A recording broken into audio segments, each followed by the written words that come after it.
It has been revealed by the Nursing and Midwifery Council (NMC) that there has been a significant rise in the number of EU nurses and midwives leaving the NMC register, with 3,962 nurses and midwives leaving between April 2017 and March 2018. According to the most recent Royal College of Nursing survey of more than 30,000 nursing staff across the UK, including 2,115 in Yorkshire and Humber alone, 58% of nursing staff said there was a shortfall of one or more registered nurses on their last shift. The thing that I'm hearing again and again is that there is such a shortage of qualified staff, and particularly qualified nurses. And the number of vacancies here in York and throughout the country is absolutely staggering. I think nationally it's something like 40,000 vacancies.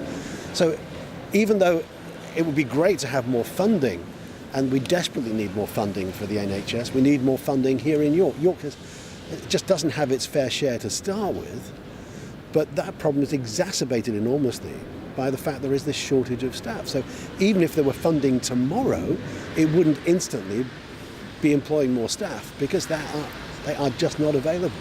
In November 2017, Councillor Chris Culwick, Liberal Democrat Vice Chair of the Health, Housing and Adult Social Care Policy and Scrutiny Committee, wrote to the Secretary of State to highlight his concerns about the number of EU nurses leaving York. The reply was saying, if we are thinking about this, and we are thinking about the situation for those who have come over to work in the UK from the European Union and what their status will be beyond Brexit. But this really seemed like too little too late, because by then so many nurses, for example, midwives who've come over to work in the health service here from the European Union had left. Last year 4,000 nurses and midwives left the UK register because they had returned to their homes in other parts of the European Union. And that number isn't being made up by others coming to take their place.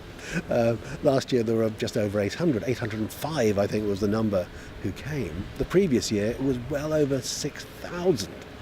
So they're not being replaced. The government announced that as of this year, they will increase the number of student places at medical schools in England by 1,500.